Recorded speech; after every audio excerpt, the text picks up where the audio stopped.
everyone, welcome back. I hope you all are doing great.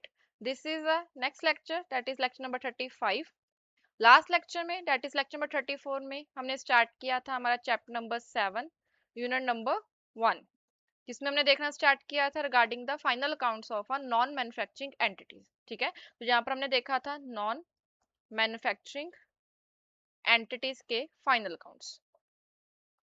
अगर आपने ये lecture नहीं देखा है दैट इज लेक्चर नंबर 34, तो हमारा चैप्टर जो 7 है ये स्टार्ट हो रहा है लेक्चर नंबर 34 से, जहां पर हम आगे कंटिन्यू करने वाले हैं। पर कंटिन्यू करने से पहले as always first of all revise करते हैं कि चैप्टर लेक्चर नंबर 34 में हमने क्या क्या चीजें कवर की हैं।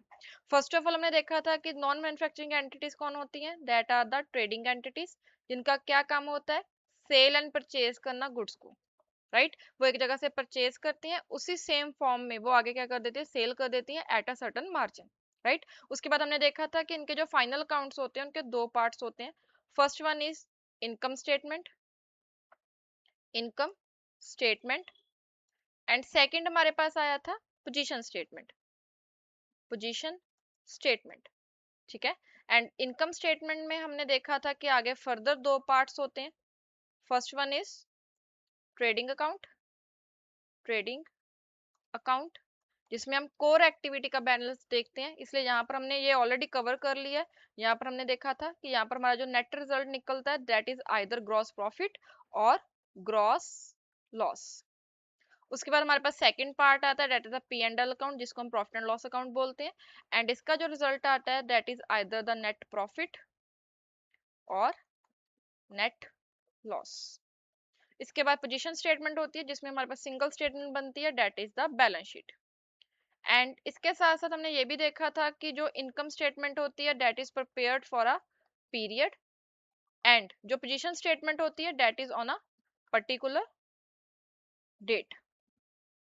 ये हमने बेसिक में स्टार्ट किया था, that is in the introduction, जो हमने सारी चीजें कवर की थी। इसके बाद हमने थोड़ा सा थ्योरेटिकल पार्ट कवर किया था, दैट इज हमारे पास सबसे पहले आए थे 5 रूल्स। देन हमने देखा था इंटर रिलेशनशिप, इंटर रिलेशनशिप किसमें, इनकम स्टेटमेंट में एंड पोजीशन स्टेटमेंट में क्या रिलेशनशिप होता है, कैसे हम एंट्रीज को रिकॉर्ड करते हैं। एंड थर्ड हमने कवर किया था हमारा main important principle that is the matching concept. ये तीनों के तीनों हमारे थ्योरेटिकल पार्ट थे, तो इसको आप डिटेल में खुद रिवाइज करना, ये थ्योरी थी बेसिकली। ठीक है, इसके बाद हमारे पास मेन टॉपिक स्टार्ट हुआ था that was the trading account. Trading account एक बार देख लेते हैं फटाफट।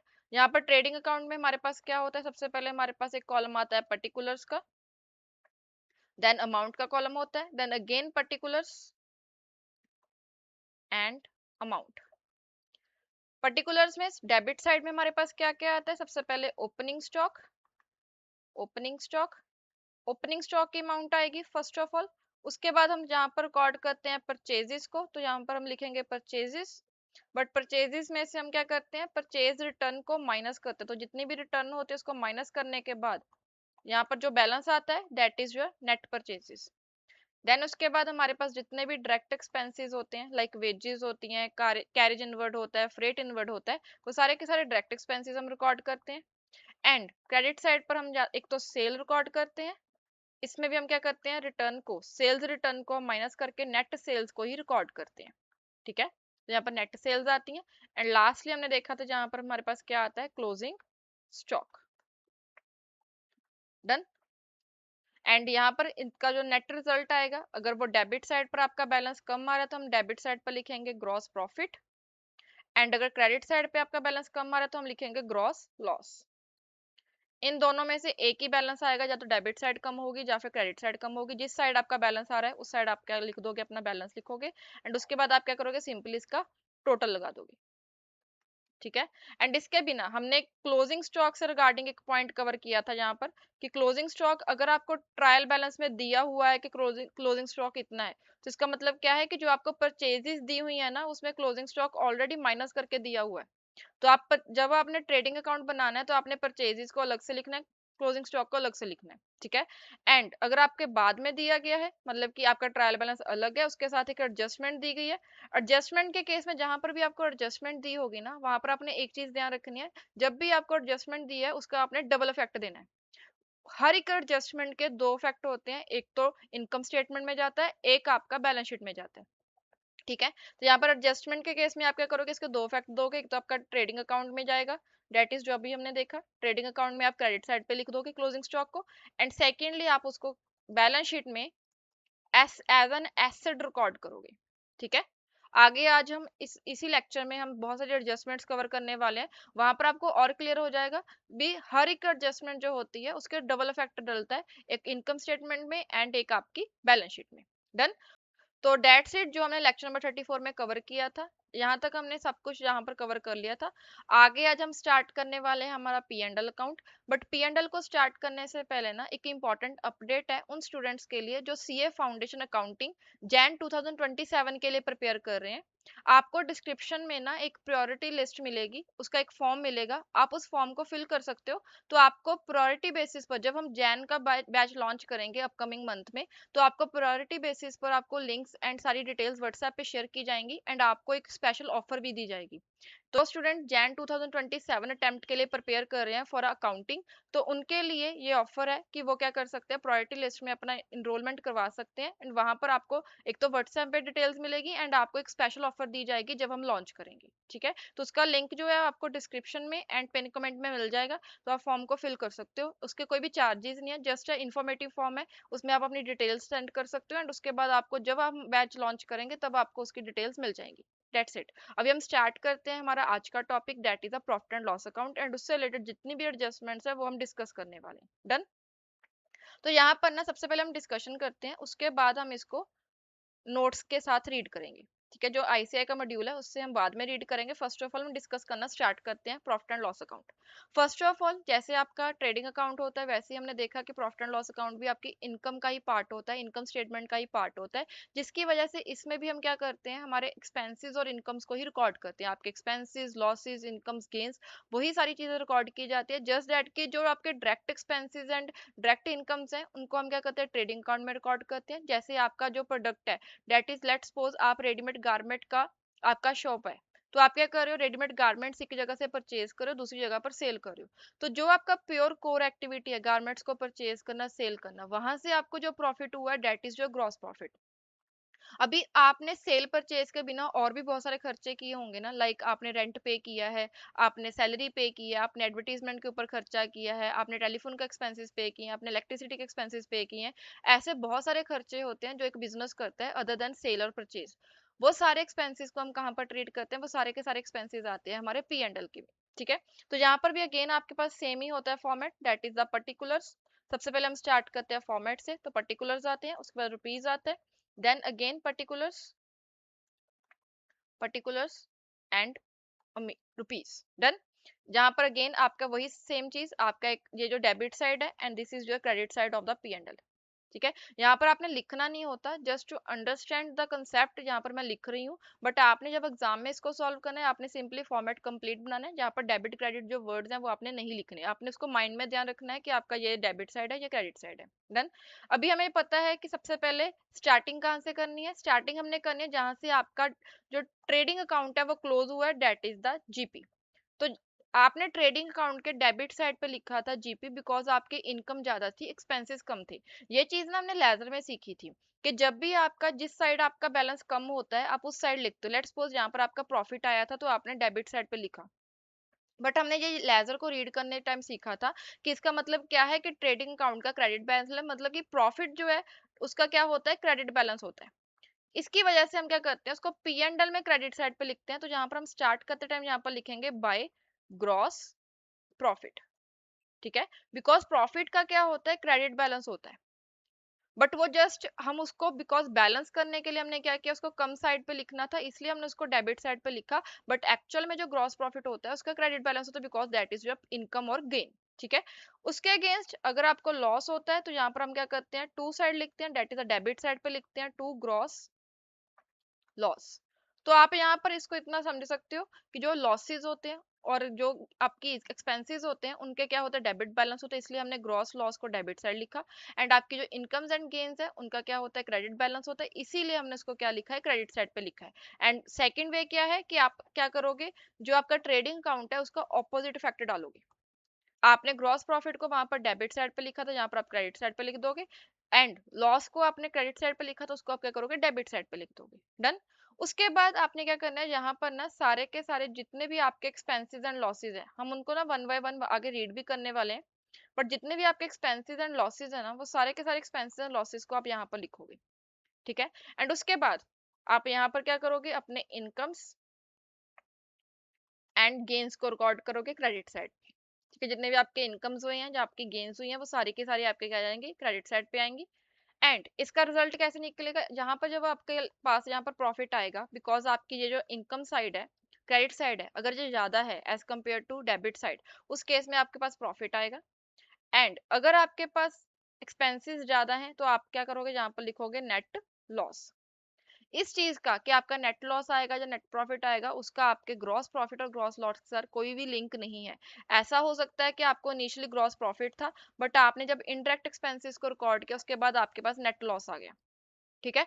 तो ऐसा नहीं है कि अगर आपका पहले ग्रॉस प्रॉफिट आया है तो बाद में भी आपका नेट प्रॉफिट ही आएगा। आपका पहले ग्रॉस प्रॉफिट हो सकता है, बाद में आपका जो पी एंड एल है उसका रिजल्ट नेट प्रॉफिट या नेट लॉस कुछ भी आ सकता है। ठीक है। तो आपने इसको लिंक करके नहीं उठाना। सेकेंडली, यहाँ पर आपके पास आएगा balance. This is your closing balance. Basically P and L का जो बैलेंस करना होता है, वो या तो आपका नेट प्रॉफिट आएगा या फिर नेट लॉस आएगा, कुछ भी आ सकता है। जो भी आपका आया, उसके बाद आपने क्या करना है, इसको टोटल लगा देना है।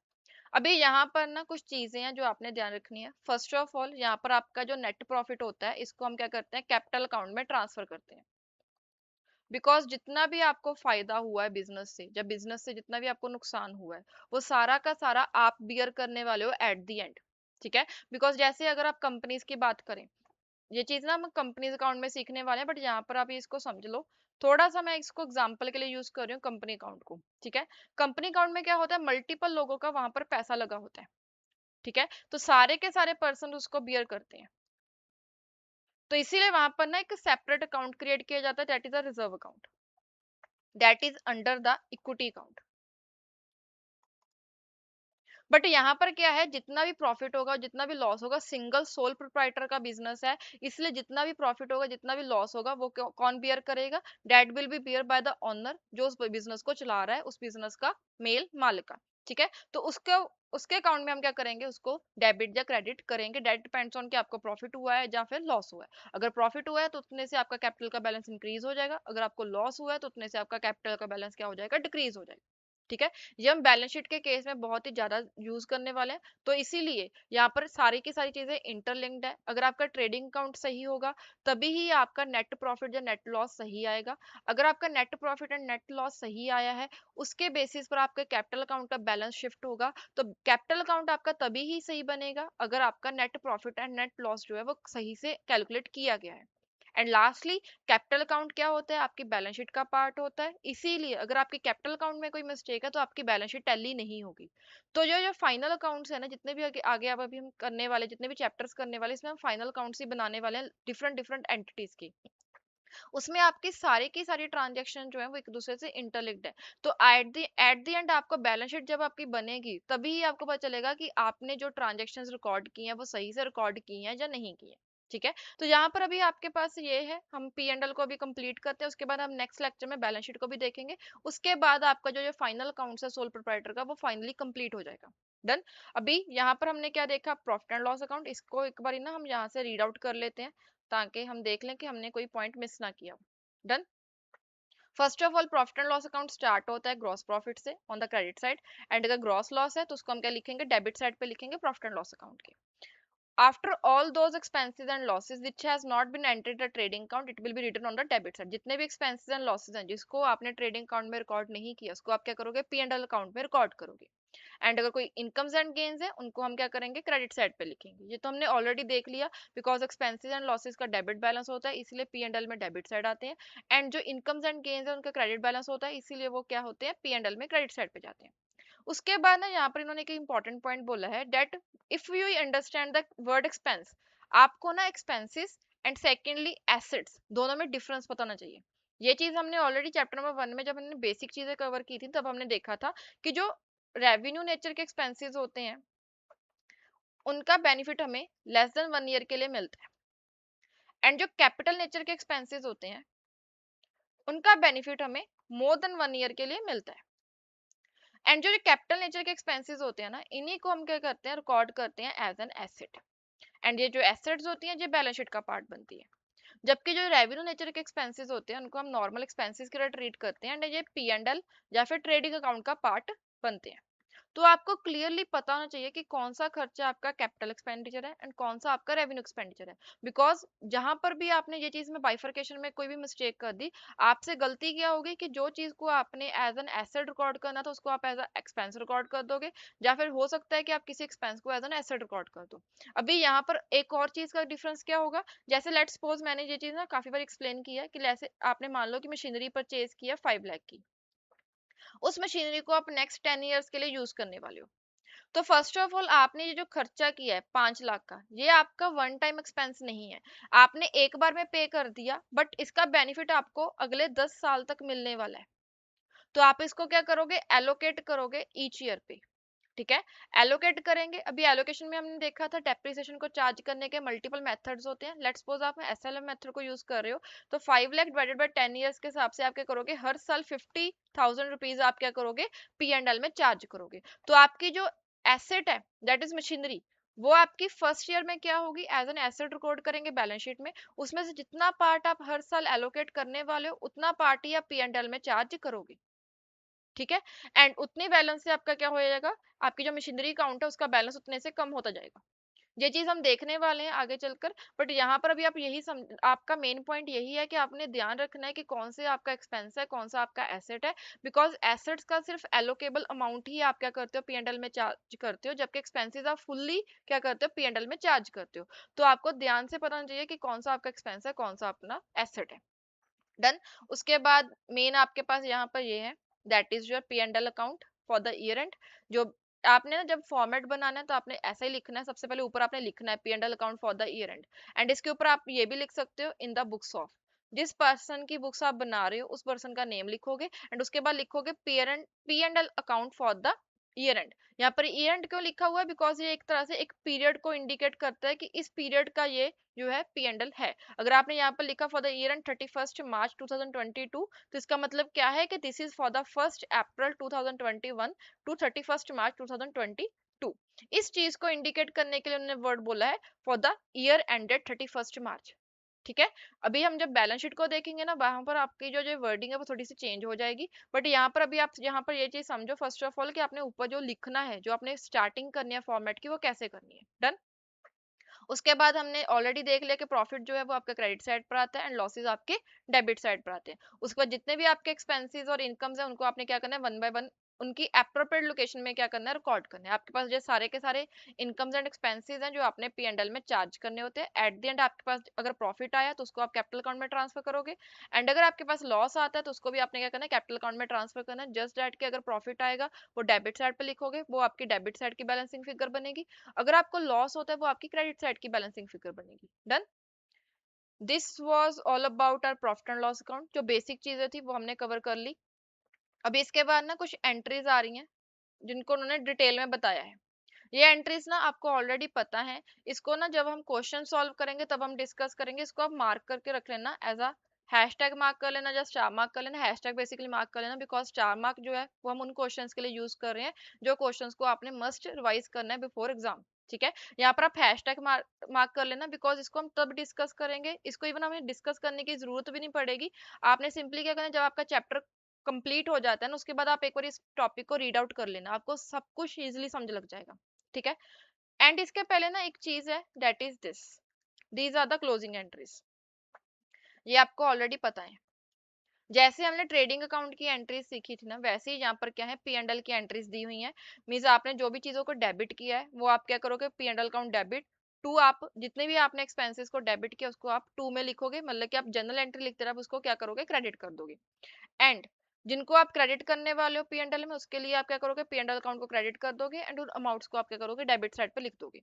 एंड उसके बाद आप P&L को कैपिटल में ट्रांसफर करोगे। अगर आपका प्रॉफिट हुआ है तो आप क्या करोगे, P&L account debit to capital account, because जो प्रॉफिट होता है उसको आप डेबिट साइड पे लिखते हो तो उससे आपका P&L क्या हो जाता है, डेबिट हो जाता है।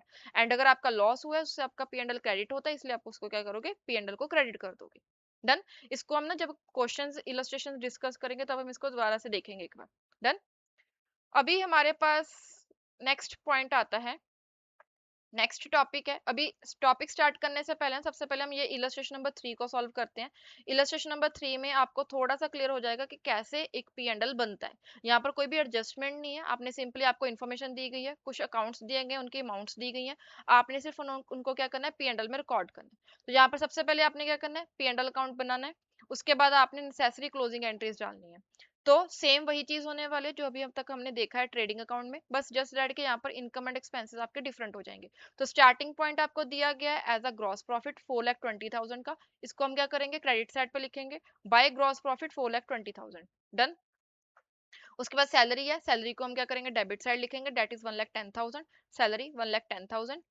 देन उसके बाद हमारे पास है डिस्काउंट का क्रेडिट बैलेंस दिया हुआ है, तो मतलब कि इसको क्या करेंगे, पीएनएल में क्रेडिट साइड पे लिखेंगे 18,000 का। तो डिस्काउंट क्रेडिट तब कब होता है, डिस्काउंट जो है वो जब रिसीव होता है तब हम क्रेडिट करते हैं, इसलिए यहाँ पर उन्होंने एग्जैक्टली वर्ड लिख दिया डिस्काउंट रिसीव्ड। ठीक है। इसके ऑपोजिट आपको डेबिट बैलेंस दिया हुआ है, दैट इज आप पीएनएल के डेबिट साइड पे लिखोगे। डेबिट कब होता है, जब आप डिस्काउंट देते हो किसी को। तो यहाँ पर क्या लिखा है इन्होंने, डिस्काउंट अलाउड 19,000। डन। इसके बाद next is a bad debt. Bad date हमारा नुकसान होता है, नुकसान को हम क्या करते हैं, डेबिट करते हैं, तो 17,000 आपका क्या हो जाएगा, डेबिट हो जाएगा। Then next is the depreciation. Depreciation again current year का आपका जो एक्सपेंस है वो आपका डेप्रीसिएशन है, तो 65,000 आप क्या करोगे, यहाँ पर डेबिट साइड पर लिख दोगे।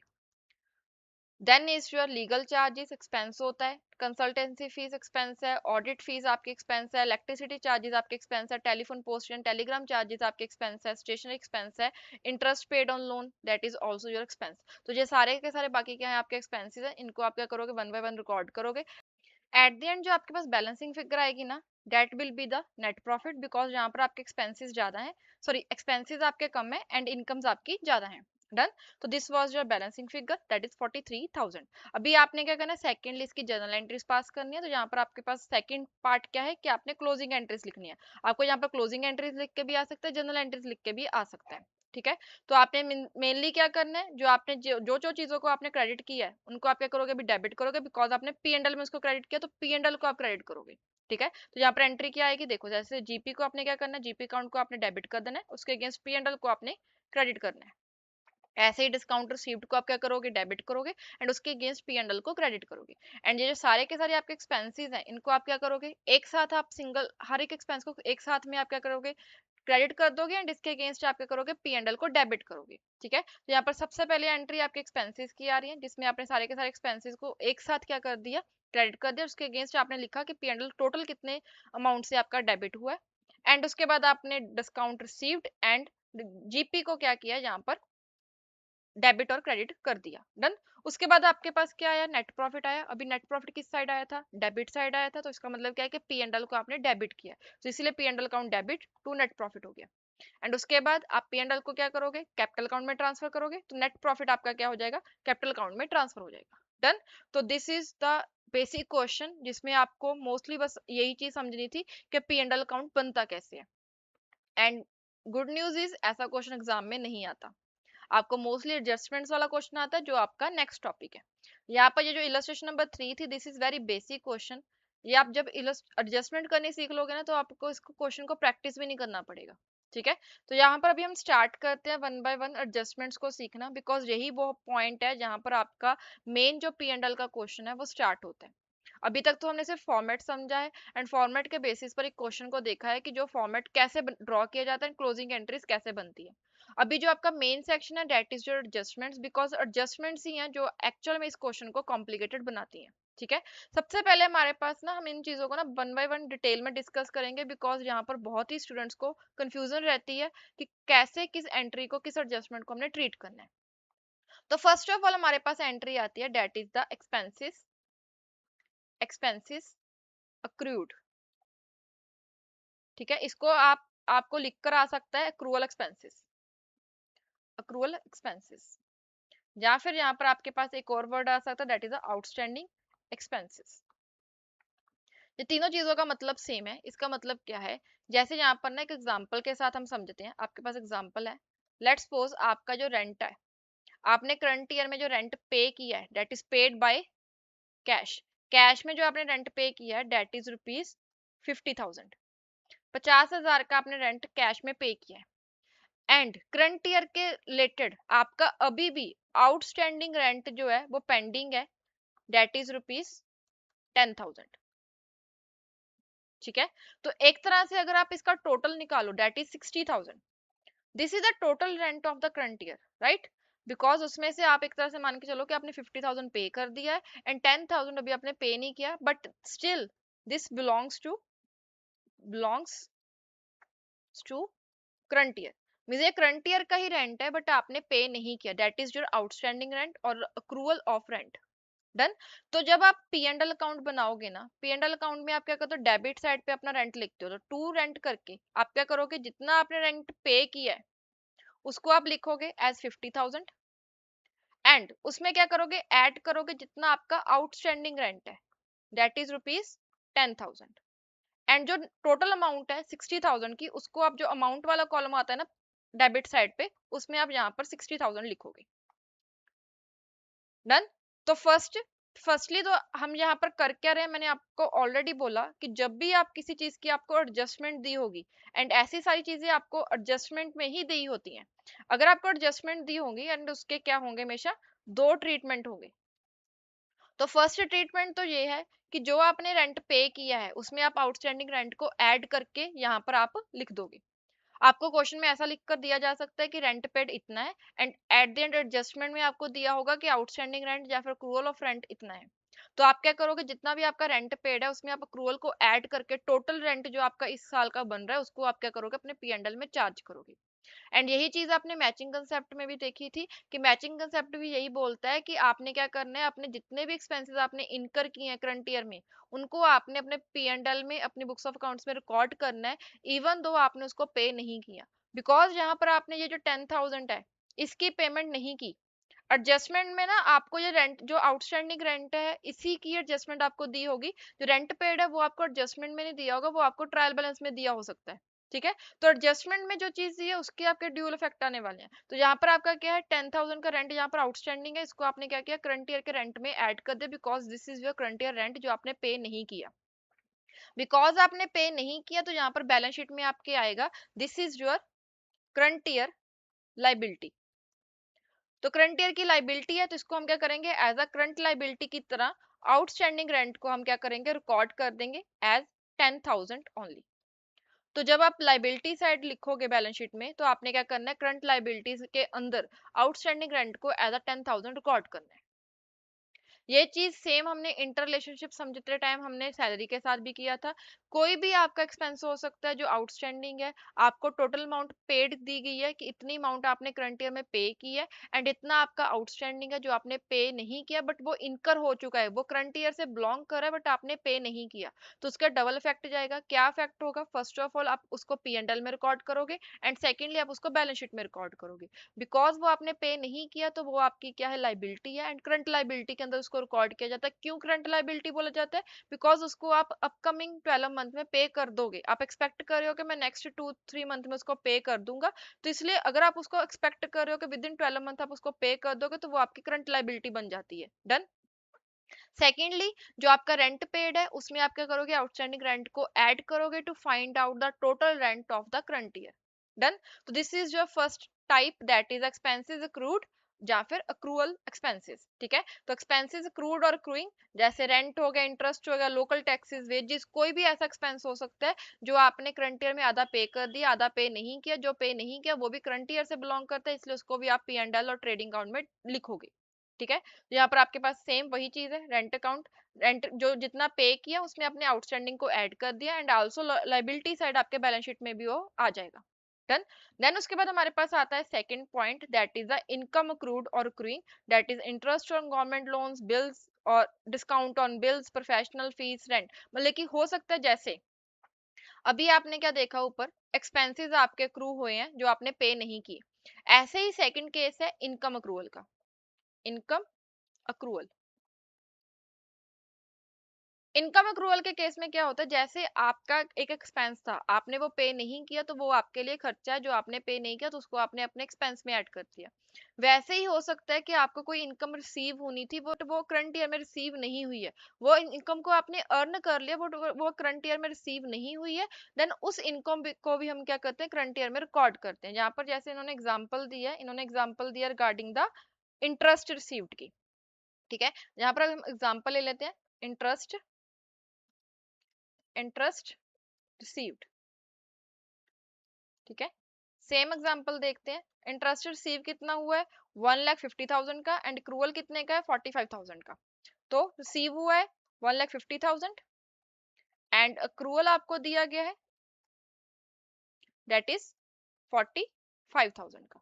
इसको ना अभी हम यहाँ से ही समझ लेते हैं। देखो यहाँ पर आपके पास है इंटरेस्ट रिसीव दैट इज 1,50,000, मतलब क्या है कि ये वैसी अमाउंट है जो आपको कैश में या बैंक के थ्रू रिसीव हो चुकी है, एंड करंट पीरियड का क्रूअल कितना है for the same period is 45,000। तो इसका मतलब क्या है कि ये जो क्रूअल है ना, this is your actual adjustment, this is your adjustment, and इसका क्या होगा, डबल इफेक्ट जाएगा। इसको हम क्या करेंगे, दो टाइम ट्रीट करेंगे, दो जगह पर ट्रीट करेंगे, ठीक है। अभी इंटरेस्ट रिसीव हुआ है, उसमें हम क्या करेंगे, जो करंट ईयर का क्रूअल उसको ऐड करेंगे। क्यों ऐड किया, बिकॉज ये जो 45,000 है, this is also the income of the current year, but current year में ये रिसीव नहीं हुआ था, इसीलिए इसको हमने रिकॉर्ड नहीं किया था। बट अभी हमने ये अर्न तो कर लिया, बट हमें कैश में रिसीव नहीं हुआ, तो इसको हमने क्या किया, करंट ईयर की इनकम में ऐड कर लिया, ठीक है। एंड बिकॉज हमें फ्यूचर में इस पर्टिकुलर इनकम को रिसीव करने का हमारा राइट है, हमारे पास राइट है कि ये इनकम हमें रिसीव हो सकती है, हमें ये पैसा रिसीव होगा, इसलिए इसको हम क्या करेंगे, एसेट साइड पर रिकॉर्ड करेंगे as accrued interest. Clear है। तो this is your income accrued and the expenses accrued. Expenses accrued का मतलब क्या है कि आपने किसी को पे करना था बट पे नहीं किया, वो आपका करंट ईयर का एक्सपेंस था बट आपने पे नहीं किया। तो अगर आपने पे नहीं किया तो आप करंट ईयर की लाइबिलिटी में उसको रिकॉर्ड करोगे as well as current year के एक्सपेंस में उसको ऐड कर दोगे।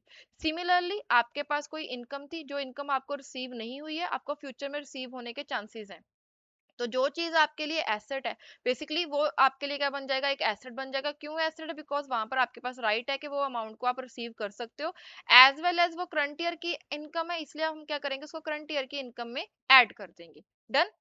उसके बाद थर्ड इसके ऑपोजिट आता है, that is the advance payments और एडवांस रिसीट्स। यहाँ पर देखो नेक्स्ट है carry forward income received in advance.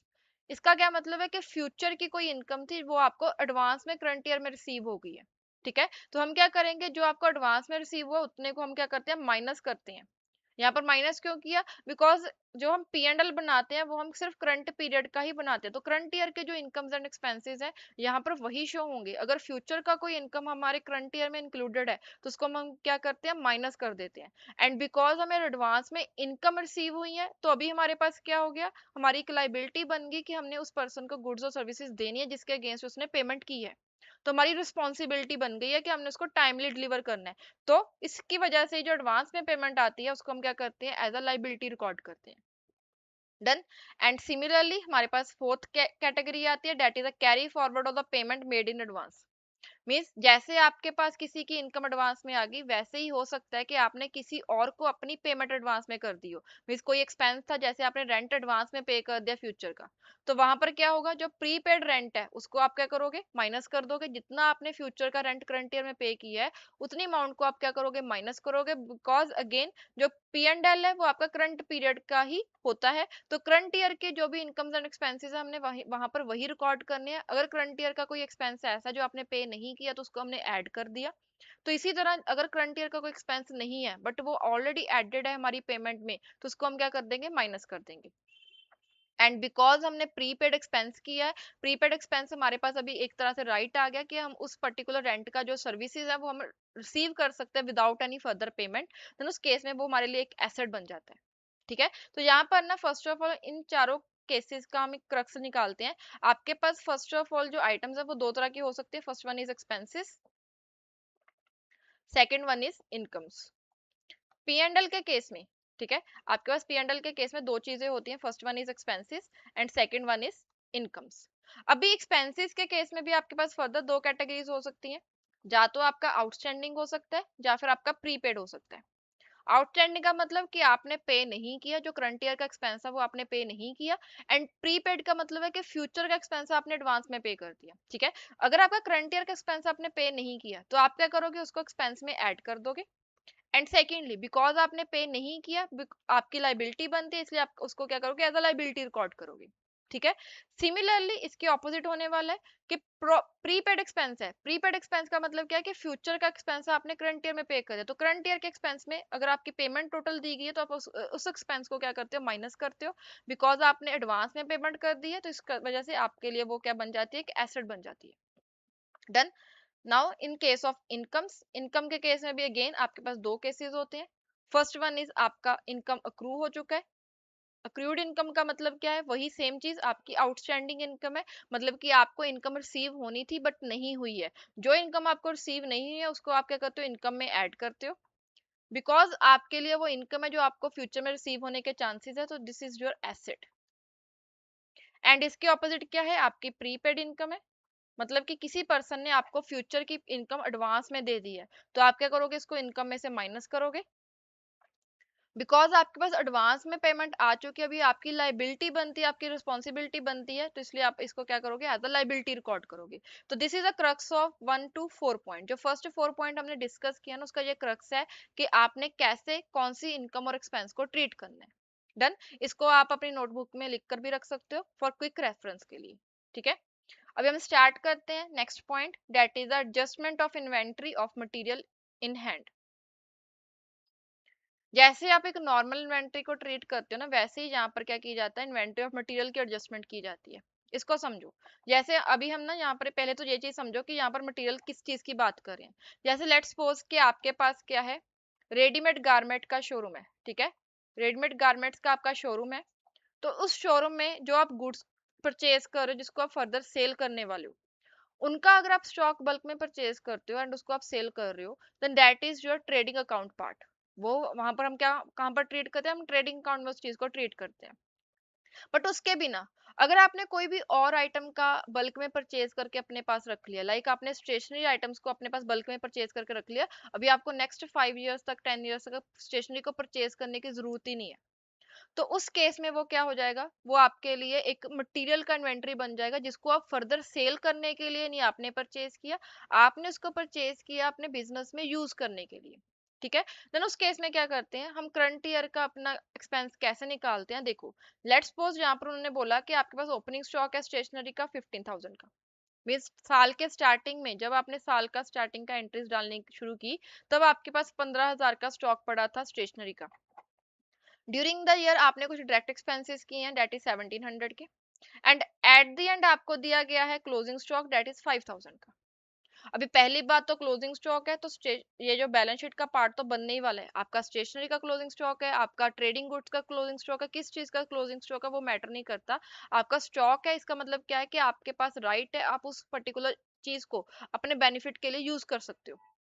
तो इसीलिए उसको हम क्या करते हैं, एसेट साइड पे तो रिकॉर्ड करने ही वाले हैं अपने क्लोजिंग स्टॉक को। अभी इसका आपने ट्रीटमेंट कैसे करना है पी एंड एल में, वो देखो। सबसे पहले आपके पास ओपनिंग में स्टॉक कितने का पड़ा था, 15,000 का। ड्यूरिंग द ईयर आपने कुछ एक्सपेंसेस किए, डेट इज 1700 के। अभी आपके पास ओपनिंग में पड़ा था 15,000 का। ड्यूरिंग द ईयर आपने 1700 की, एक तरह से मान के चलो कि आपने और स्टेशनरी परचेज कर ली, तो आपके पास टोटल कितने का बन गया, 15,000 प्लस 1700, डेट इज 16,700, राइट। अभी उसमें से एट द एंड जब आपने देखा तो आपके पास सिर्फ और सिर्फ 5,000 का ही स्टॉक पड़ा है। आपके पास टोटल स्टॉक अवेलेबल कितने का था, डेट इज 15,000 प्लस 1700, तो दिस इज 16,700, जिसमें से एट द एंड आपके पास सिर्फ और सिर्फ 5,000 का स्टॉक ही अभी पड़ा है। तो एक तरह से आपने करंट ईयर में कितने का स्टॉक यूज किया, डेट इज 11,700। तो this is your current year expense. आपने ना ये जो 1700 करंट ईयर में आपने पे किया, इसको आपने एक्सपेंस नहीं मानना। आपने प्रॉपर कैलकुलेशन करके देखनी है कि, क्योंकि ये जो 1700 है ये तो मान लिया कि आपका करंट ईयर का एक्सपेंस है, बट आपका ओपनिंग स्टॉक में भी कुछ पड़ा था ना, जिसको आपने ड्यूरिंग द ईयर यूज किया होगा, तभी आपका स्टॉक जो क्लोजिंग वाला है वो 5,000 का बचा है। देखो, आपके पास ओपनिंग में 15,000 का पड़ा था, अगर एट द एंड तक वो 15,000 का ही पड़ा होता एंड ड्यूरिंग द ईयर आपने सिर्फ जो 1700 है वो आपका एक्सपेंस हम मान लेते हैं, बिकॉज आपके पास जितना ओपनिंग में पड़ा था उतना ही आपके पास क्लोजिंग में पड़ा है। आपने सिर्फ यूज क्या किया, जो आपने नया परचेज किया तो उसको आपने यूज कर लिया। बट यहाँ पर अभी क्या हुआ है, आपने 15,000 का आपके पास ओपनिंग में पड़ा था, जिसमें से आपने कुछ यूज किया तो आपके पास क्लोजिंग में कितना है 5,000 का। तो अगर आप यहाँ पर इसको देखोगे तो दिस इज 10,000 ओनली।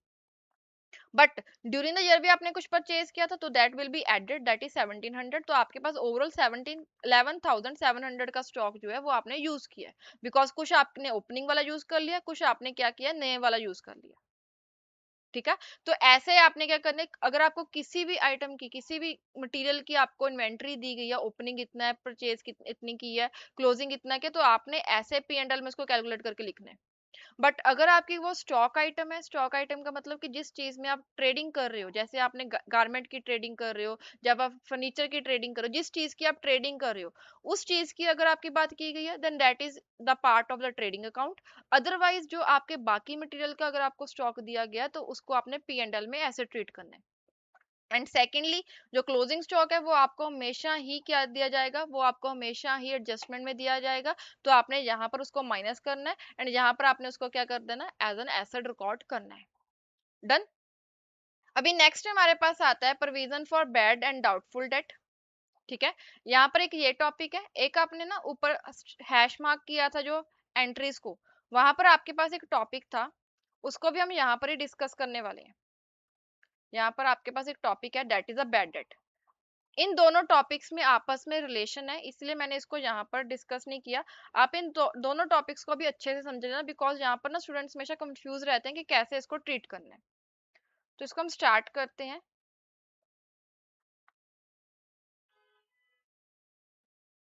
यहाँ पर ना अभी आप देखो, फर्स्ट ऑफ ऑल यहाँ पर हम डिस्कस क्या करने वाले हैं, अभी हम डिस्कस करने वाले हैं first of all bad debts, and second one is provision for bad and doubtful debts. दो चीजें होती हैं, एक तो बैड डेट होता है, एक provision for bad and doubtful debts होता है। इस पॉइंट में ना मोस्टली स्टूडेंट्स को कंफ्यूजन रहती है, इसलिए इसको मैं बहुत ही डिटेल में बताने वाली हूँ, आप इसको ध्यान से समझना। अगर उसके बाद भी आपको कोई डाउट रहेगा तो आप कमेंट सेक्शन में फ्रीली कमेंट कर सकते हो। ठीक है, यहाँ पर ना अभी हम इसको स्टार्ट करते हैं एक स्टोरी से। First of all let's suppose this is a person mister A and this is another person mister B. Let's suppose mister B ने मिस्टर एट से गुड्स परचेज की एंड हम गुड्स जो बुक्स बना रहे हैं वो मिस्टर ए की बुक्स बना रहे हैं। तो मिस्टर ए ने क्या किया है, मिस्टर बी को गुड्स सेल किए, गुड्स सोल्ड। तो यहाँ पर लेट्स सपोज कि इसने 1 लाख की गुड्स जो है वो सेल की हैं। ठीक है, तो जब हम सेल करते हैं तो हम एंट्री क्या डालते हैं, हम सबसे पहले जब हम सेल करते हैं तो हम क्या करते हैं, मिस्टर बी का अकाउंट हम डेबिट करते हैं as a debtor, mister D B account debit, तो उसके अगेंस्ट हम क्या करते हैं सेल्स अकाउंट को हम क्रेडिट कर देते हैं। ठीक है, तो यहाँ पर हमारे पास क्या आ जाएगा 1 लाख। तो this is a starting entry जो हमने ऑलरेडी बहुत बारी देख ली है, इवन हमने बिल ऑफ एक्सचेंज के केस में भी देखा था। अभी यहाँ पर बिल ऑफ एक्सचेंज वाला कंसेप्ट नहीं है, यहाँ पर सिंपल है। ठीक है, उसने सेल किया, उसने अपनी एंट्री को रिकॉर्ड किया। अभी यहाँ पर आगे समझो कि let's suppose after 1 year, after 1 year, 1 साल के बाद mister B became insolvent. Insolvent का कंसेप्ट हमने ना चैप्टर नंबर 6 में बिल ऑफ एक्सचेंज में बहुत डिटेल में देखा था, बट वो रिगार्डिंग था बिल ऑफ एक्सचेंज के। अभी यहाँ पर हम समझने वाले हैं नॉर्मल केस में इंसॉल्वेंसी का क्या कंसेप्ट होता है। देखो, इंसॉल्वेंट का मतलब क्या है कि mister B not able to pay his liabilities. Mister B जो है वो अपनी लाइबिलिटीज को पे करने के लिए एबल नहीं है, वो इंसॉल्वेंट हो गया, बैंकरप्ट हो गया, किसी भी वजह से वो अपनी पेमेंट जो है वो नहीं कर सकता। डन। तो यहाँ पर क्या होगा, अभी मिस्टर बी जो है इसको हमने क्या किया था, देखो मिस्टर बी जो है यहाँ पर क्या है हमारे लिए एक डेटर है, इसको हमने डेटर रिकॉर्ड किया हुआ है। ठीक है, अभी यहाँ पर मिस्टर बी से हमें पेमेंट नहीं मिलने वाली। ठीक है, तो यहाँ पर हम क्या करेंगे, मिस्टर बी को अपनी बुक्स ऑफ अकाउंट से रिमूव करेंगे। तो हम यहाँ पर क्या करेंगे, टू मिस्टर बी अकाउंट। क्या हमें मिस्टर बी गुड्स वापस कर देगा, या फिर हमारी जो सेल हमने की है वो हमें हमारी वापस हो जाएगी? नहीं, यहाँ पर हमारी सेल एज इट इज रहने वाले, वो हमें गुड्स नहीं वापस करने वाला। हमारे पास जो पैसा रिसीव होने का राइट था वो हमें हमारे पास नहीं रहा, इसलिए हमने क्या किया, मिस्टर बी का अकाउंट हमने क्रेडिट कर दिया। इसके अगेंस्ट ये हमारे लिए एक लॉस है because of the insolvency of our debtor. इसकी वजह से इसको हम क्या करते हैं, as a bad debt record करते हैं, इसलिए हम बैड डेट अकाउंट को क्या कर देते हैं, डेबिट कर देते हैं। तो यहाँ पर बैड डेट अकाउंट हमारा क्या हो जाएगा, डेबिट हो जाएगा, बिकॉज दिस इंडिकेट कि हमें मिस्टर बी से 1 लाख रुपीज रिसीव करने थे, जो हमारा नुकसान हो चुका है, जो हमें पैसा रिसीव अभी नहीं होने वाला। तो मतलब कि बैड डेट में आप तभी ही अमाउंट को रिकॉर्ड करोगे जब आप 100% श्योर हो कि इस पर्सन से अभी मुझे पैसा नहीं मिलने वाला, मेरा पैसा मर चुका है, अभी मुझे नहीं मिल सकता किसी भी हालत में। अगर मिल जाता है इन फ्यूचर, तो आप क्या करोगे, उसको सेपरेटली रिकॉर्ड करोगे as bank account debit to bad debt recovery account. उसको आप ना वहां पर आप बैड डेट अकाउंट को रिवर्स नहीं करते, आप एक नया अकाउंट ओपन करते हो, that is a bad debt recovery account, जिसमें आप जितने भी आपके पास बैड डेट आते हैं, अगर आपको देखो, जब आपने बैड डेट रिकॉर्ड किया था तब आप 100% श्योर थे कि यहाँ से पेमेंट नहीं आने वाली, तभी ही आपने उसको क्या किया, as a bad debt record किया। अगर इन केस उसकी स्टेट को सेल करने के बाद कोर्ट के थ्रू आपको कोई पेमेंट मिल जाती है उसकी स्टेट में से, तो आप क्या करोगे, उसको सेपरेटली रिकॉर्ड करोगे as a bad debt recovery account, and उसको बिकॉज आपके पास पेमेंट आ रही है तो आपने क्या किया, बैंक अकाउंट को डेबिट कर दिया। डन। ये जो था ना, ये this is your concept of the bad date, जिसमें आप क्या कब रिकॉर्ड करते हो, जब आपको एक्चुअल में लॉस होता है, मीन्स आपका जो पैसा आपके पास आने वाला होता है वो आपके पास 100% श्योर हो जाता है कि नहीं आएगा। डन। मीन्स ये मोस्टली कब होगा, जब आपको बोला गया होगा कि पर्सन क्या हो गया है, इंसॉल्वेंट हो चुका है, तब आप बैड डेट को रिकॉर्ड करते हो। अभी यहाँ पर ये जो बैड डेट होता है ना, इसको हम क्या करते हैं, पी एंड एल में रिकॉर्ड करते हैं। इसको क्या किया जाता है, पी एंड एल में चार्ज किया जाता है एज अ लॉस। लॉसेस को हम क्या करते हैं, पी एंड एल में डेबिट करते हैं, इसलिए हमारे पास एंट्री क्या आती है, पी एंड एल अकाउंट को हम डेबिट कर देते हैं, एंड उसके अगेंस्ट हम क्या करते हैं, बैड डेट अकाउंट को क्रेडिट कर देते हैं। ठीक है, this is the entry after this bad debt वाली एंट्री के बाद। ये जो रिकवरी वाली entry, this is a separate concept. मैंने सिर्फ आपको एक्सप्लेन किया कि आपने बैड डेट को रिकॉर्ड कैसे करना है, एंड अगर आपको रिकवर हो जाता है तो आपने क्या करना है, रिकवरी अकाउंट सेपरेटली रिकॉर्ड करना है। ठीक है, तो this is a concept of the bad date. अभी यहाँ पर ना हमारे पास एक नेक्स्ट कंसेप्ट आता है, that is a provision for bad and doubtful doubtful debts. अभी इसका समझो, जैसे आपके पास मिस्टर बी था, ऐसे ही लेट्स सपोज कि यहाँ पर एक पर्सन है, अगेन मिस्टर ए। अभी तक तो हमने एक सिंगल पर्सन की बात की, बट इस पर्सन के पास मल्टीपल कस्टमर हो सकते हैं ना, ऐसा तो नहीं है कि एक पर्सन को ही सेल करेगा। यहाँ पर इसके पास 10,000 1 लाख कितने भी कस्टमर्स हो सकते हैं, लेट्स सपोज इसके पास 10,000 कस्टमर्स हैं।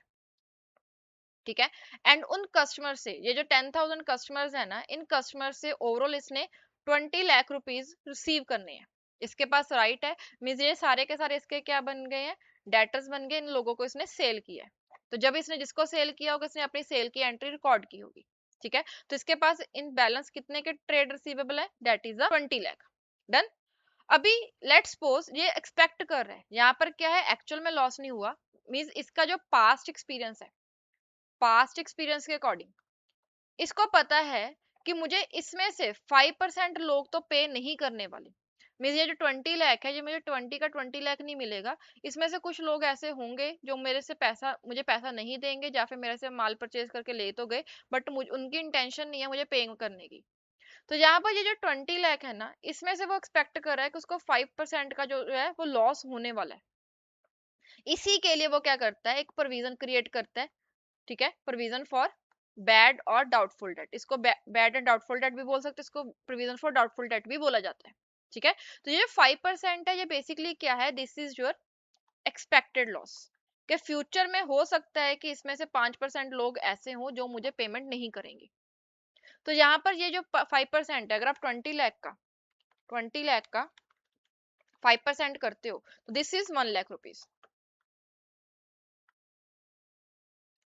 राइट। अभी यहाँ पर आपने क्या किया है, आपने ना ये प्रोविजन क्रिएट किया, ये आपका एक्चुअल में लॉस नहीं है। ये जो 20 लाख रुपीज है, ये आपको ऐसा नहीं है कि इसमें से 1 लाख रुपीज डेफिनेटली मिलने नहीं वाले। आपने क्या किया, यहाँ पर एक्सपेक्टेड लॉस को रिकॉर्ड किया। अभी यहाँ पर एक्सपेक्टेड लॉस को आपने क्यों रिकॉर्ड किया, because of again the prudence concept. Prudence concept क्या बोलते हैं कि जो भी आपके एक्सपेक्टेड लॉसेज होते हैं, आपको उनको इमीडिएटली रिकॉर्ड करना पड़ता है, इवन दो वो फ्यूचर से लिंक करते हैं। तो ये जो प्रोविजन होती है ना, इसको हम रिकॉर्ड करते हैं कैसे, हम प्रोविजन को रिकॉर्ड करने के लिए इसको डायरेक्टली पी एंड एल में चार्ज करते हैं। हम पी एंड एल अकाउंट को डेबिट करते हैं, टू प्रोविजन अकाउंट करते हैं, to provision account. Provision for doubtful debt आप लिख सकते हो, provision for doubtful debt account. तो जब आप प्रोविजन क्रिएट करते हो, बेसिकली वो आपका एक एक्सपेक्टेड लॉस होता है, एंड इसको आप डायरेक्टली पी एंड एल में चार्ज करते हो, इसलिए यहाँ पर P and L account debit किया एंड उसके अगेंस्ट हमने प्रोविजन फॉर डाउटफुल डेट को क्रेडिट कर दिया। डन। अभी लेट्स सपोज ये जो 1 लाख की आपने प्रोविजन क्रिएट की थी, जहां पर इस 1 लाख में से एक्चुअल में आपको 30,000 का लॉस हो गया, मतलब कि आपका एक्चुअल में एक डेटर था जो कि इंसॉल्वेंट डिक्लेयर हो गया, तो वो आपका बैड डेट बन गया। तो अभी आपने क्या करना है, बैड डेट को रिकॉर्ड करना है। अभी सबसे पहले हम क्या करेंगे, अपने बैड डेट को रिकॉर्ड करेंगे। यहाँ पर हम क्या लिखेंगे, बैड डेट अकाउंट डेबिट। ठीक है, जो पर्सन का बैड डेट हुआ है उसको हम क्या करेंगे, अपने डेटर्स में से रिमूव करेंगे। लेट्स सपोज ये जो बैड डेट किया है, ये मिस्टर बी ने किया है, तो मिस्टर बी को हम अपने डेटर्स में से रिमूव करेंगे, तो हम यहाँ पर लिखेंगे मिस्टर बी अकाउंट। जैसे जब हमने प्रोविजन नहीं क्रिएट की थी, तब हमने जैसे रिकॉर्ड किया था, वैसे ही यहाँ पर हम रिकॉर्ड करने वाले हैं। डन। बट इसके बाद हमने नेक्स्ट स्टेप में क्या किया था, हमने ये जो बैड डेट था ना, इसको हमने पी एंड एल में ट्रांसफर कर दिया था डायरेक्टली। अभी यहाँ पर ना हम इसको पी एंड एल में ट्रांसफर नहीं करते, यहाँ पर हम क्या करते हैं, इसको प्रोविजन के अगेंस्ट एडजस्ट करते हैं। प्रोविजन अकाउंट डेबिट होता है एंड उसके अगेंस्ट हम बैड डेट को रिकॉर्ड करते हैं। अभी यहाँ पर प्रोविजन को क्यों डेबिट किया, बिकॉज आप समझो, ये जो प्रोविजन हमने बनाई है, ये प्रोविजन क्या है, एक तरह से हमारा इमरजेंसी फंड है। हमारा एक्चुअल में लॉस नहीं हुआ, हमारा एक एक्सपेक्टेड लॉस है, हमें लगता है कि फ्यूचर में हमें 5% का लॉस हो सकता है। उसमें से जितना लॉस एक्चुअल में हो गया, उसको हम क्या करेंगे, वहीं से माइनस करेंगे ना। देखो, लेट्स सपोज एक पर्सन है जिसकी 1 लाख की सैलरी है। यहाँ पर ना इस चीज को थोड़ा सा समझो। एक पर्सन है जिसकी सैलरी कितनी है, 1 लाख रुपीज है per month, rupees 1 lakh per month. उसमें से वो क्या कर रहा है ना, हर मंथ की सैलरी में से कुछ मेडिकल फंड क्रिएट कर रहा है, मेडिकल फंड क्रिएट कर रहा है। लेट्स सपोज उसने क्या किया, हर मंथ उसने डिसाइड किया कि मैं 5,000 रुपया एज अ मेडिकल फंड निकालूंगा। जब भी कोई मेडिकल इमरजेंसी आएगी, वो इसी फंड को यूज करेगा ना, बिकॉज ये पैसा उसने साइड में रखा हुआ है फॉर मेडिकल इमरजेंसी के लिए। वैसे ही यहाँ पर ये जो प्रोविजन वाला अमाउंट है, this is not your actual loss. ये जो लॉस है, ये जो अमाउंट है, ये आपने साइड में रखी हुई है कि जब भी ये लॉस होगा तब मैं इस फंड को यूज कर लूंगा। वही चीज की वजह से हमने क्या किया, उस बैड डेट को पी एंड एल में डायरेक्टली चार्ज नहीं किया, बिकॉज आपने ऑलरेडी प्रोविजन को पी एंड एल में चार्ज कर दिया है। तो अगर अभी आप यहाँ पर बैड डेट को भी दोबारा से चार्ज करोगे, तो आपका P and L double amount से डिडक्ट हो जाएगा। तो इसकी वजह से आप क्या करोगे, जो प्रोविजन है उसको आप अभी डिडक्ट करोगे एंड उसके अगेंस्ट आप बैड डेट को चार्ज करोगे। डन। तो दिस वाज योर पॉइंट। अभी यहाँ पर हमने क्या सीखा, बैड डेट एंड प्रोविजन दोनों को समझ लिया। अभी हम ना इसको एक एग्जांपल के साथ समझते हैं। यहाँ पर आपको एक इलस्ट्रेशन दी गई है, इलस्ट्रेशन नंबर 4। इसको हम समझते हैं, उसके साथ आपको और क्लैरिटी आ जाएगी। यहाँ पर उन्होंने क्या बोला कि ऑन 1 अप्रैल 2021, साल की स्टार्टिंग में प्रोविजन फॉर डाउटफुल डेट कितना है, 40,000 का। ठीक है। एंड ट्रेड रिसीवेबल आपके पास 31 मार्च को बताए गए हैं 15 लाख के।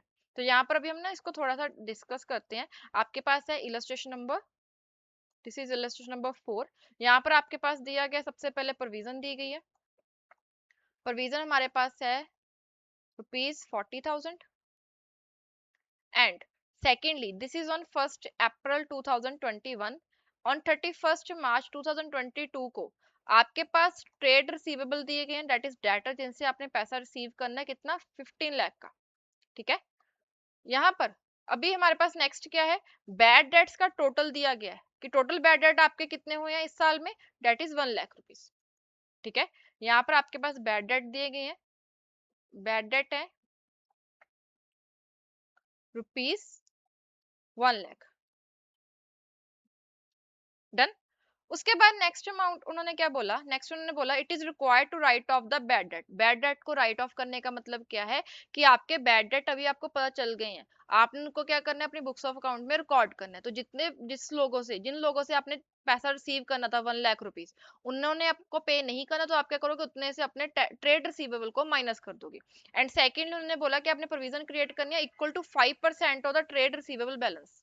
अभी यहाँ पर हम ना इस क्वेश्चन को समझते हैं, इससे आपका प्रोविजन एंड बैड डेट दोनों का पॉइंट क्लियर हो जाएगा।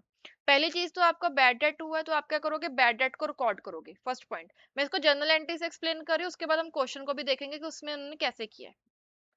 सबसे पहले आप क्या करोगे अपने बैड डेट को रिकॉर्ड करोगे। राइट ऑफ करना रिकॉर्ड करना सेम चीज है, जहां पर आप अपने बैड डेट को रिकॉर्ड करोगे। ठीक है, बेसिकली राइट ऑफ कर रहे हो, राइट ऑफ करने का मतलब उतने से आप अपने ट्रेड रिसीवेबल को कम कर दोगे।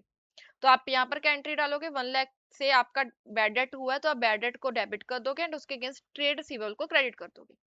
सेकंड अभी आपने क्या करना है, यहाँ पर देखो आपकी ऑलरेडी प्रोविजन क्रिएटेड है, तो आप क्या करोगे जब भी आपके पास प्रोविजन होती है, सबसे पहले आप क्या करते हो जितना भी आपका बैड डेट होता है ना, उसको आप डायरेक्टली पी एंड एल में चार्ज नहीं करते, आप उसको क्या करते हो प्रोविजन के केस चार्ज करते हो। जहां पर आपका क्या हो जाएगा, प्रोविजन को आप क्या करोगे, प्रोविजन अकाउंट को आप डेबिट करोगे एंड उसके अगेंस्ट बैड डेट को क्रेडिट कर दोगे। इससे क्या होगा, आपकी प्रोविजन जितने बैड डेट हुए हैं उतने से कम हो जाएगी। यहाँ पर 1 लाख से आप क्या करोगे अपने बैड डेट को प्रोविजन अकाउंट में चार्ज कर दिया। तो यहाँ पर अभी जो आपका पी एंड एल जब बनेगा, वहां पर आप बैड डेट आप यहाँ पर बैड डेट नहीं लिखोगे, यहाँ पर आपकी बैड डेट की कोई भी एंट्री नहीं आएगी। ठीक है, बिकॉज आपने उसको ऑलरेडी प्रोविजन के अगेंस्ट चार्ज कर दिया है। ठीक है, अभी थर्ड पॉइंट में क्या करना है, उन्होंने बोला कि आपने 5% of the trade receivable balance आपने प्रोविजन क्रिएट करनी है। यहाँ पर आपने ट्रेड रिसीवेबल को 1 लाख से कम कर दिया, तो आपके टोटल ट्रेड रिसीवेबल थे 15 लाख, जिससे आपका 1 लाख का बैड डेट हो चुका है, जिसको आपने क्या किया, जिसने से आपने अपने बैड डेट को राइट ऑफ किया, जिसकी वजह से अभी आपके पास आफ्टर बैड डेट आपके पास टोटल डेटर्स कितने के हैं, 14 लाख के। इसका आप क्या करोगे 5% चार्ज करो। किसका 5% मतलब 14 लाख का अगर आप 5% करते हो, 14 लाख इंटू 5%, तो दिस इज 70,000। तो एक्चुअल में जो आपके पास at the end of the year provision होनी चाहिए, डेट शुड बी 70,000। बट अभी आपके पास प्रोविजन कितने की है वो देखो। प्रोविजन कितने की थी स्टार्टिंग में, स्टार्टिंग में आपके पास प्रोविजन थी डेट वाज रुपीज 40,000 की, 40,000 की आपके पास प्रोविजन थी। प्रोविजन का क्या होता है, क्रेडिट बैलेंस होता है, बट आपने प्रोविजन को क्या कर दिया, 1 लाख से डेबिट कर दिया। तो इसका मतलब क्या है कि इसमें से आपने क्या किया है, बैड डेट को माइनस कर दिया, मतलब कि आपने प्रोविजन के अगेंस्ट 1 लाख के बैड डेट जो है वो एडजस्ट कर दिए। तो अगर आप इसकी कैलकुलेशन करोगे तो दिस विल बी नेगेटिव, आपके पास माइनस में 60,000 है यहाँ पर, बट आपको क्रेडिट बैलेंस जो है वो 70,000 का चाहिए। तो अब हम क्या करते हैं, जब आपके पास माइनस में हो पहले आप इसको प्लस में लेकर आओगे, उसके बाद आप क्या करोगे उसमें ऐड करोगे। तो 60,000 प्लस में करना है, तो यहाँ पर आप क्या करोगे 60,000 प्लस 70,000 करोगे, तो दिस विल बी 1,30,000। पहली चीज तो ये नेगेटिव में था, इसको प्लस करने के लिए आपने 60,000 प्लस में लिखा। सेकेंडली उसके बाद आपने 70,000 और प्लस में करना है, बिकॉज आपने 70,000 की प्रोविजन क्रिएट करनी है। तो यहाँ पर आपके पास जो नेट बैलेंस है डेट विल बी 1,30,000। तो यहाँ पर आप जो प्रोविजन क्रिएट करोगे वो डायरेक्टली पी एंड एल से क्रिएट करोगे। बस आपने ये चीज ध्यान रखनी है, अगर आपका प्रोविजन एंड बैड डेट दोनों चीजें हैं, तो आपने क्या करना है, प्रोविजन को पी एंड एल से चार्ज करना है, बैड डेट आपका पी एंड एल में नहीं जाएगा। ठीक है, तो यहाँ पर आप क्या करोगे, यहाँ पर प्रोविजन लिखोगे, तो यहाँ पर आपकी प्रोविजन कितने की आ जाएगी, 1,30,000 की। इस केस में ना मोस्टली आपको जर्नल एंट्रीज डालने के लिए नहीं बोला जाता, आपको मेनली जो है प्रोविजन फॉर डाउटफुल डेट का अकाउंट बनाने के लिए बोला जाता है। तो वहां पर आपको थोड़ी सी और क्लैरिटी आ जाएगी। देखो सबसे पहले स्टार्टिंग में आपका बैलेंस था 40,000 का, जिसमें से आपने 1 लाख का बैड डेट को एडजस्ट किया, तो आपके पास शॉर्ट प्रोविजन कितने की होगी, 60,000 की।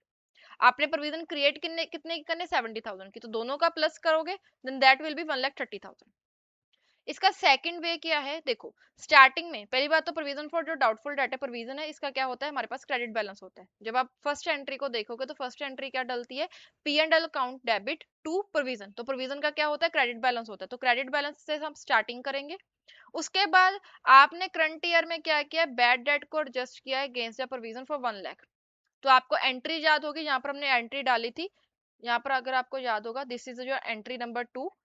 ठीक है, जिसमें आपने प्रोविजन को क्या किया है, डेबिट किया विद 1 लाख एंड उसके अगेंस्ट आपने बैड डेट को क्या कर दिया, क्रेडिट कर दिया। तो प्रोविजन अकाउंट को आपने डेबिट किया है। ठीक है, तो यहाँ पर आप क्या करोगे, प्रोविजन के डेबिट साइड पे लिखोगे 1 lakh by bad debt.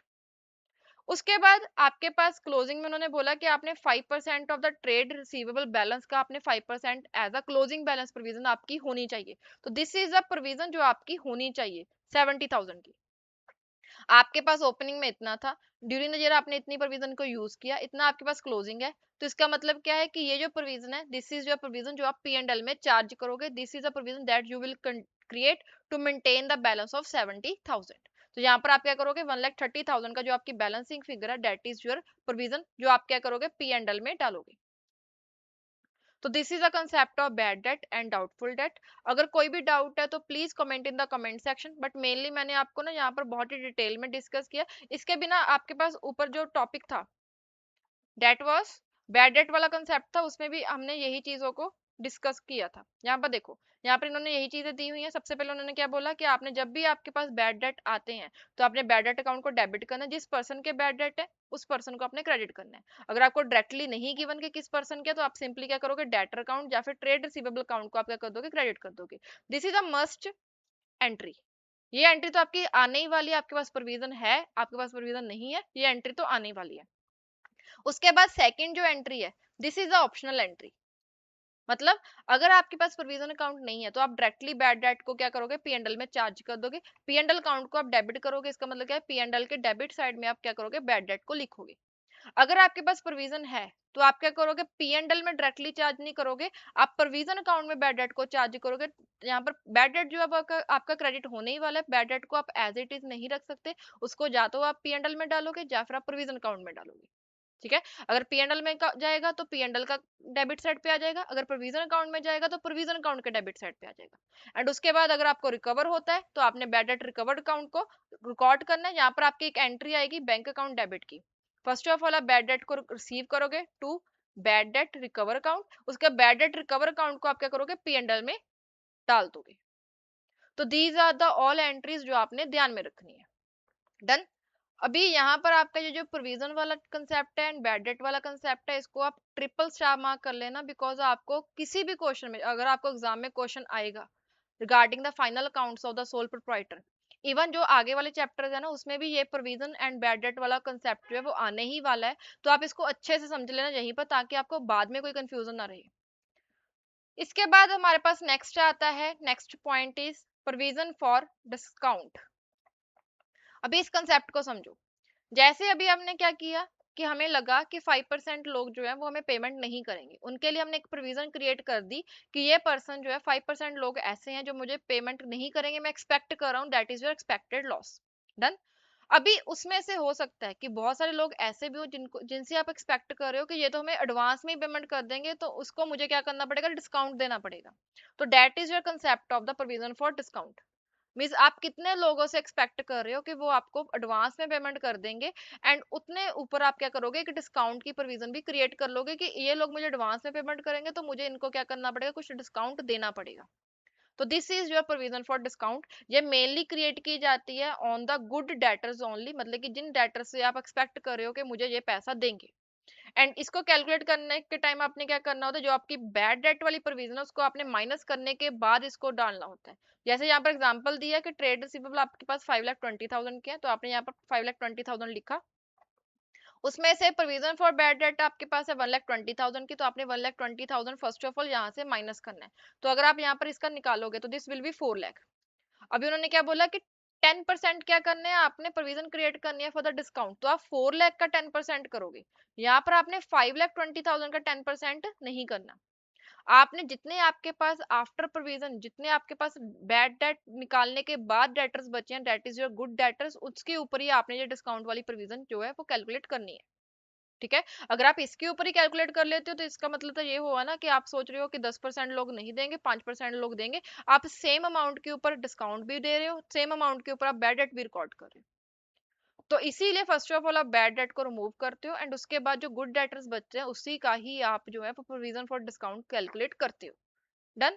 This was your concept number 7। इसके बाद दिस इज ऑलरेडी कवर्ड, इसके बारे में तो हमने पूरा डिटेल में चैप्टर देखा हुआ, chapter number 5। Depreciation and amortisation, इसको तो हमने बहुत ही डिटेल में, हमने डेप्रिसिएशन का अकाउंट भी बनाना सीखा था, हमने मशीनरी अकाउंट भी बनाना सीखा था, उसके बाद हमने प्रोविजन फॉर डेप्रिसिएशन को भी हमने देखा था। तो ये इस कॉन्सेप्ट को ना यहाँ पर भी हम डिस्कस नहीं करेंगे दोबारा से, इसको आप वहां से भी देख सकते हो, अदरवाइज हम क्वेश्चन को जब डील करेंगे ना तब हम इसको डिस्कस करेंगे। इसके बिना इन्होंने दो थ्योरेटिकल पार्ट दिए हैं। First of all other provisions, अगर कोई भी ऐसी प्रोविजन और क्रिएट करनी पड़ती है तो जिस अकाउंट के अगेंस्ट आप क्रिएट कर रहे हो उस अकाउंट को आप डेबिट कर दोगे एंड उसके अगेंस्ट आप क्या करोगे, प्रोविजन को क्रेडिट करोगे। बस आपने एक चीज ध्यान रखनी है, जब भी आपने प्रोविजन क्रिएट करनी है, किसी भी चीज की प्रोविजन क्रिएट करनी हो सकती है, उसको आपने क्या करना है, फर्स्ट ऑफ ऑल P&L में चार्ज करना है, एंड सेकेंडली प्रोविजन को हमेशा आपने क्रिएट करते टाइम हमेशा क्या करना है, क्रेडिट करना है। क्रिएट करते टाइम आपने हमेशा क्या करना है, क्रेडिट करना है। ठीक है, तो प्रोविजन का हमेशा आपने याद रखना है कि क्रेडिट बैलेंस होता है, जब आप उसको यूज करते हो तो आप उसको क्या कर देते हो, डेबिट करते हो। बस आपने ये चीजों का ध्यान रखना है, उसके बिना आपको कोई भी प्रोविजन आ सकती है। मेनली तो जो प्रोविजन फॉर बैड डेट है, प्रोविजन फॉर डिस्काउंट है एंड प्रोविजन फॉर डेप्रिसिएशन, ये तीन प्रोविजन ही होती हैं जो ज्यादा कॉमनली यूज होती हैं। इसके बिना अगर कोई और प्रोविजन आती है तो आपने बस ये एंट्री को ध्यान रखना है कि प्रोविजन हमेशा P&L में डायरेक्टली चार्ज की जाती है एंड प्रोविजन का हमेशा क्रेडिट बैलेंस होता है। तो जब भी आप उसको यूज करोगे तो उसको डेबिट करोगे, अगर आप क्रिएट कर रहे हो या मेंटेन करने के लिए देख रहे हो तो वहां पर आप क्या करोगे, इसको क्रेडिट करोगे। डन। देन उसके बाद लास्ट आपके पास पॉइंट आता है, that is the transfers involving the correction of errors. जैसे हमने क्या किया था चैप्टर नंबर 2 यूनिट नंबर 6 में डिस्कस किया था रेक्टिफिकेशन ऑफ एरर, जिसमें क्या था, एक बैलेंस था, जैसे आपने मान लो कि मशीनरी अकाउंट है, मशीनरी अकाउंट में आपने बैलेंस डालना था, आपने क्या किया, आपने परचेज अकाउंट में डाल दिया। तो परचेज अकाउंट को आपने गलती से क्या कर दिया, डेबिट कर दिया, जबकि आपने मशीनरी अकाउंट को डेबिट करना था। तो आपने गलती से किया तो इसको आप क्या कर दोगे, क्रेडिट कर दोगे, तो मशीनरी अकाउंट को डेबिट कर दो। ये क्या है, आपकी ट्रांसफर एंट्रीज है या फिर करेक्शन ऑफ द एरर्स है। इसको भी हमने बहुत डिटेल में चैप्टर नंबर 2 यूनिट नंबर 6 में डिस्कस किया हुआ है, जब क्वेश्चन आएगा तब हम इसको देख लेंगे। ठीक है, देन उसके बाद हमारे पास आता है चार इंपॉर्टेंट एडजस्टमेंट है, these are the certain adjustments and their treatments. बहुत ही इंपॉर्टेंट कंसेप्ट है, इसको आप 10 मिनट की ब्रेक के बाद ही स्टार्ट करना, बिकॉज अभी तक जो आपकी एडजस्टमेंट थी वो बहुत ही बेसिक एडजस्टमेंट थी। अभी ये जो चार एडजस्टमेंट आपके पास नेक्स्ट आने वाली है ना, ये बहुत ही स्पेशल केसेस हैं जिसको आपने ध्यान से समझना है, बिकॉज ये जैसे हमने bad debt and provision for doubtful date वाला कंसेप्ट डिटेल में देखा ना, वैसे ही यहाँ पर ये कंसेप्ट है कि इसमें हर एक एडजस्टमेंट जो है वो अपने में एक अनदर ही कंसेप्ट है।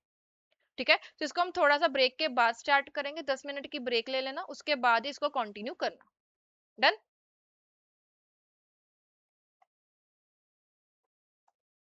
अभी हम ना स्पेशल एडजस्टमेंट वाले केसेस को स्टार्ट करते हैं। सबसे पहले हमारे पास आता है case number 1, that is abnormal loss of inventory due to accident और द फायर।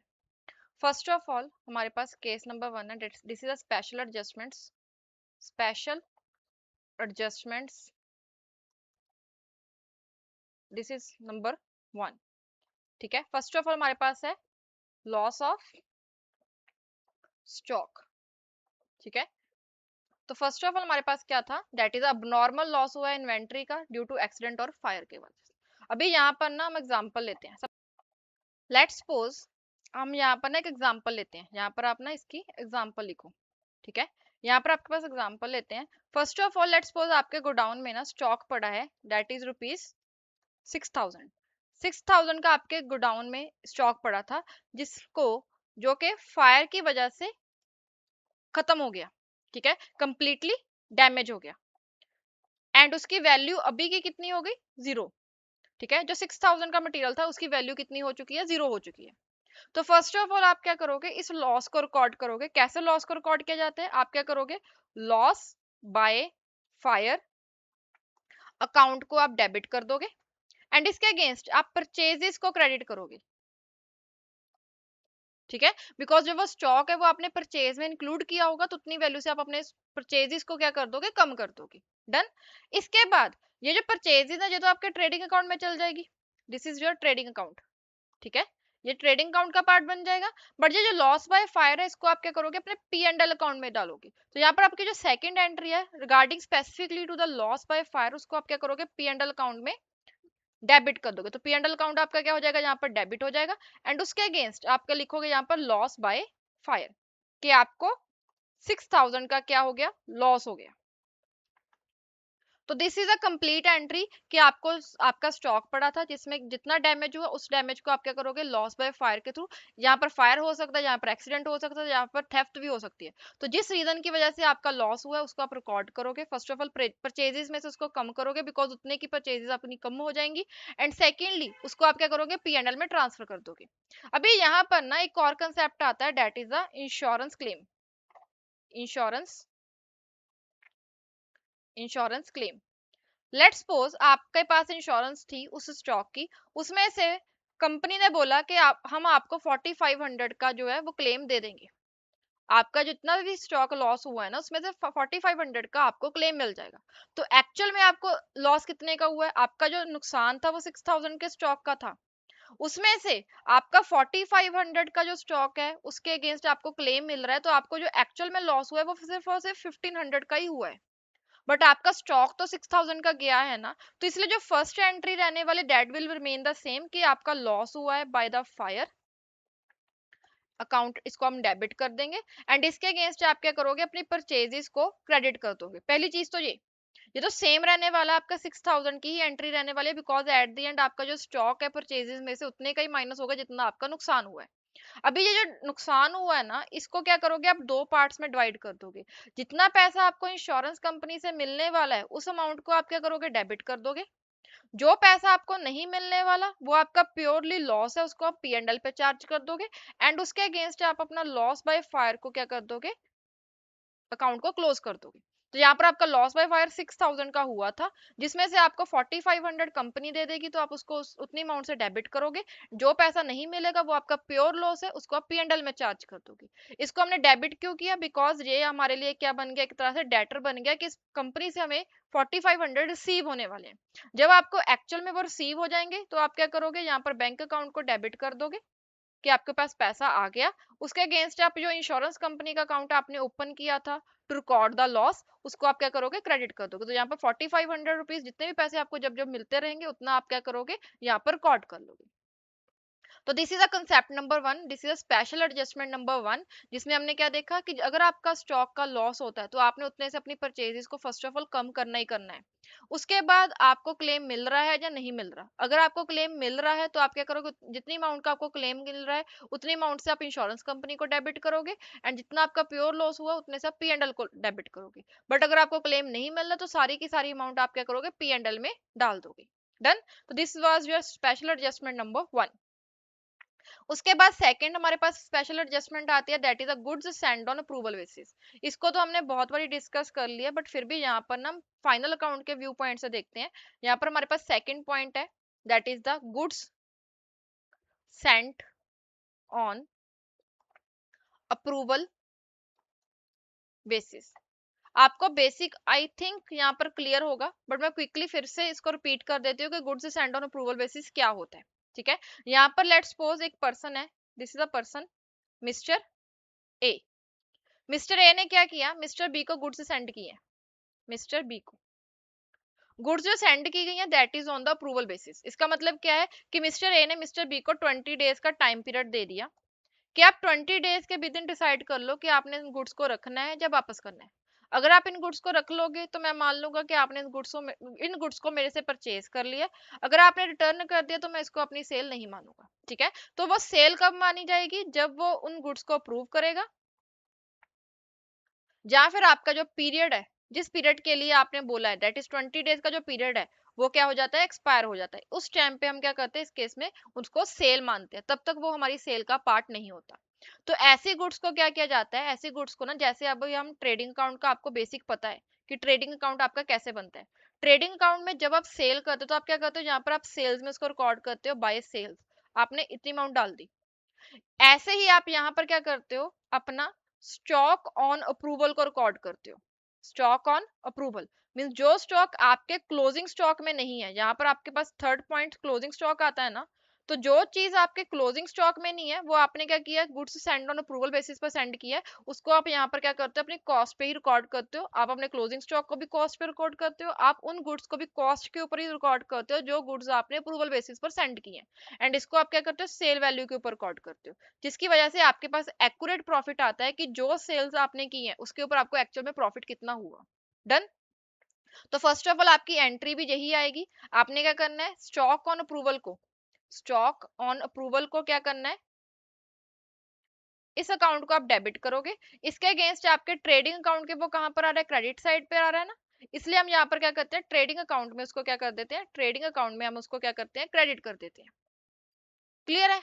तो फर्स्ट ऑफ ऑल आप ये समझो कि यहाँ पर हुआ क्या है, यहाँ पर एक पर्सन है, दूसरे पर्सन को उसने गुड्स सेंड की है, एंड गुड्स सेंड करते टाइम उसने बोला कि आपको मैं सेल नहीं कर रहा, आपके पास ऑप्शन है कि आप इनको अप्रूव भी कर सकते हो और मुझे रिटर्न भी कर सकते हो। जब तक सामने वाला पर्सन उसको अप्रूव नहीं करता, या फिर जितना टाइम पीरियड आपने अप्रूवल के लिए दिया है, जब तक वो पीरियड एक्सपायर नहीं होता, उन दोनों केसेस में आपने उसको सेल्स नहीं मानना।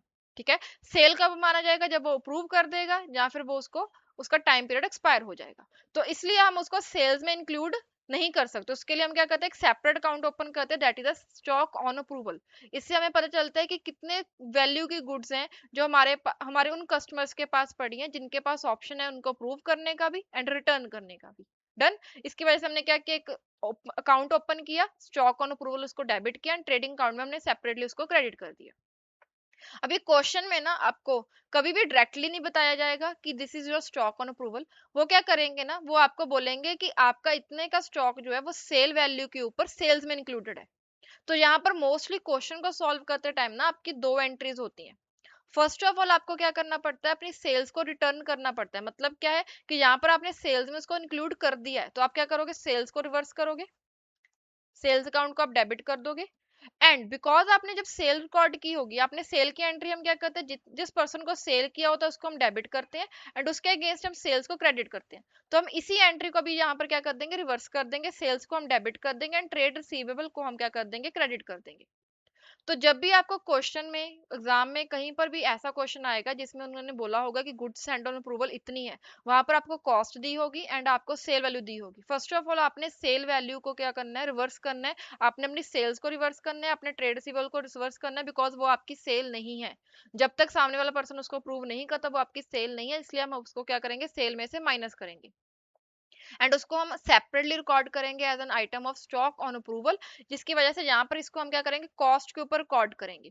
यहाँ पर सेल वैल्यू में वो रिवर्स किया जाएगा एंड उसको रिकॉर्ड करने की एक सिंगल एंट्री ही है, रिकॉर्ड करने की सिंगल एंट्री है, बट उसको हमने क्या किया, रिवर्स किया, इसलिए हमने सेकंड एंट्री डाली है। तो फर्स्ट ऑफ ऑल आपकी this will be your first entry in case of question. First entry ये होगी, सेकंड एंट्री ये होगी। आई होप आपको क्लियर हो गया होगा कि दो एंट्रीज क्यों है। फर्स्ट एक तो आपकी करेक्शन वाली एंट्री है, वो आपकी एक्चुअल में रिकॉर्ड करने की एंट्री नहीं है, रिकॉर्ड करने की तो आपकी सिंगल एंट्री ही है। डन। तो this was our question adjustment number 2। अभी हमारे पास थर्ड एडजस्टमेंट है, ये आप सभी को पता ही है, ये हमने जर्नल में बहुत डिटेल में डिस्कस किया था। Goods used other than for any purpose, मतलब सेल के बिना किसी भी और पर्पस के लिए आपने गुड्स को यूज किया, तो आप सिंपली क्या करोगे, उतने से अपनी परचेजेस को माइनस करोगे। जैसे आपका गुड्स का लॉस हुआ था ड्यू टू फायर, तो आपने क्या किया था, लॉस बाय फायर को डेबिट किया, उसके अगेंस्ट परचेजेस को क्रेडिट कर दिया। ऐसे ही अगर आपने डोनेशन में गुड्स को दिया तो डोनेशन अकाउंट डेबिट हो जाएगा, उसके अगेंस्ट परचेज अकाउंट क्रेडिट होगा। अगर आपने ड्राइंग्स में गुड्स को निकाल लिया अपने बिजनेस में तो drawing account debit to purchase हो जाएगा। अगर आपने उसको एज अ फ्री सैंपल दिया तो आप एज अ एडवर्टीजमेंट उसको रिकॉर्ड करोगे एंड उसके अगेंस्ट परचेजेस को क्रेडिट कर दोगे।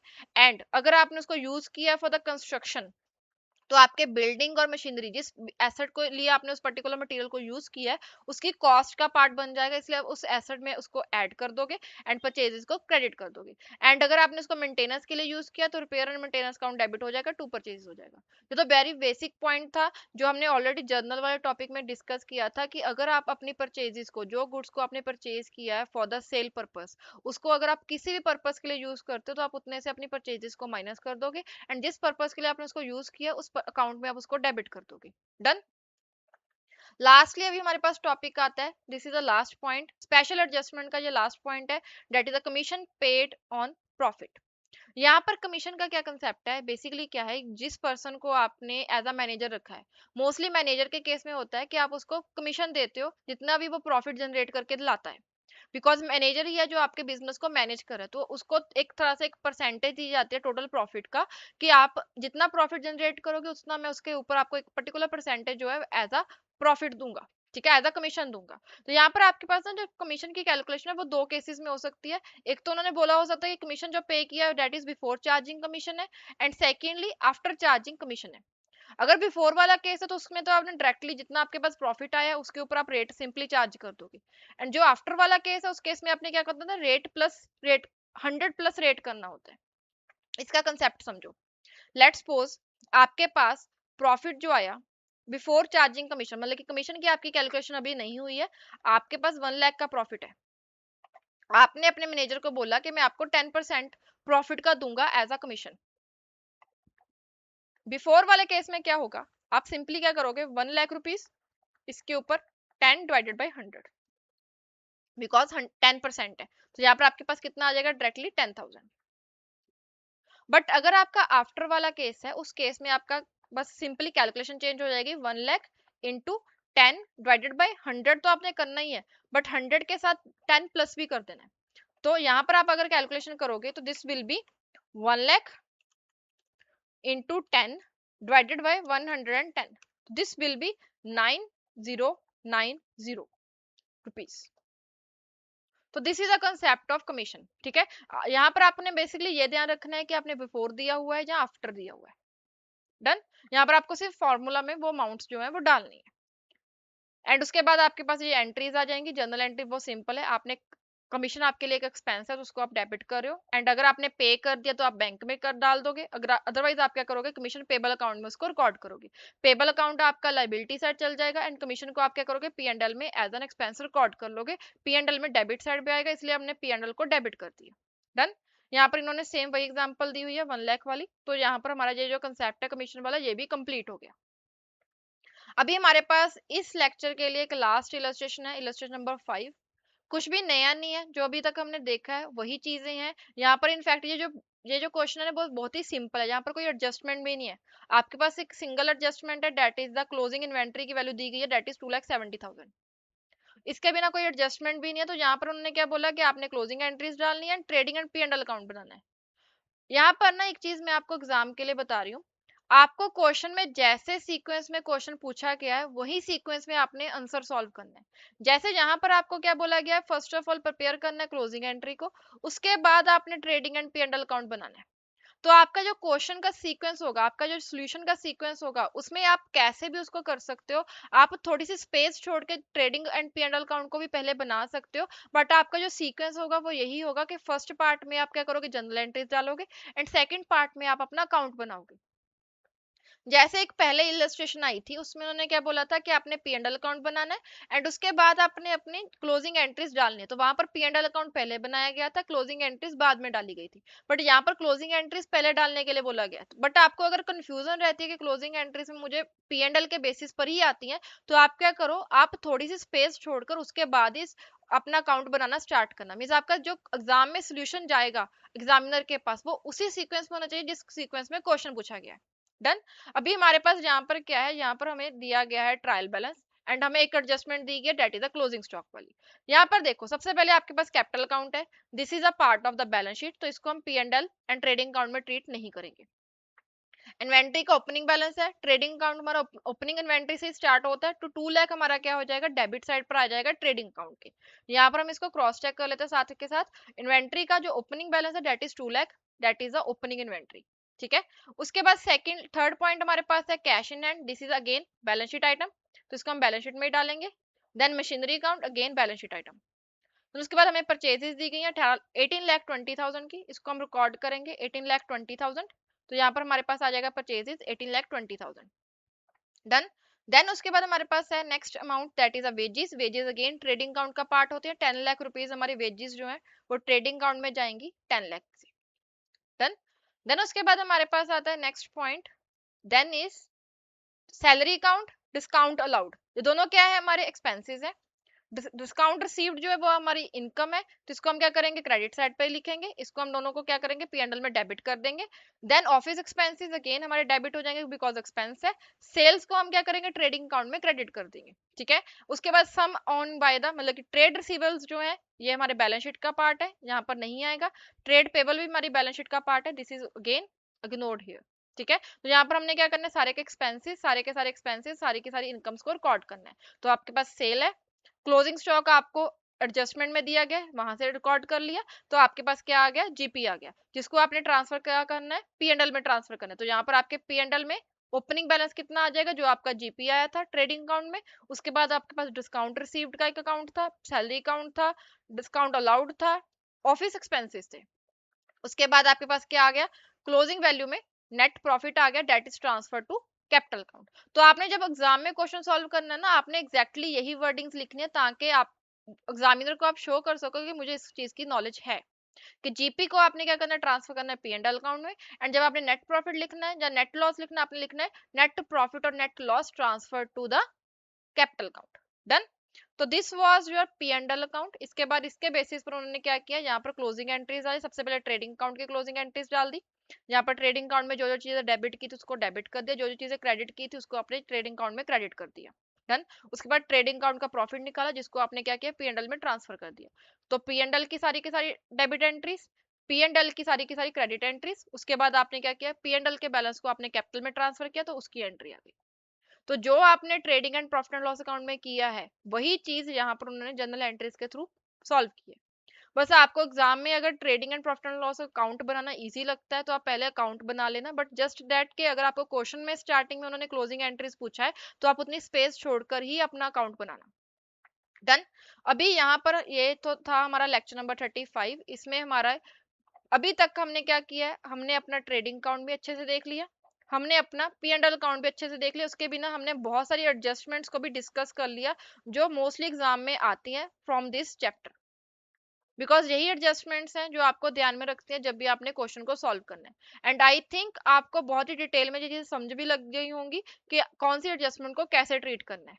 इवन मैंने उसका ना नेक्स्ट वर्जन भी आपको बताया है, जैसे इंश्योरेंस कंपनी है, इंश्योरेंस कंपनी को से आपने क्लेम लेना है, वो चीज तो आपने रिकॉर्ड करनी ही करनी है, जब क्लेम आएगा तब आपने उसको बैंक में रिकॉर्ड करना है, वो भी चीजें मैंने आपको बता दी है।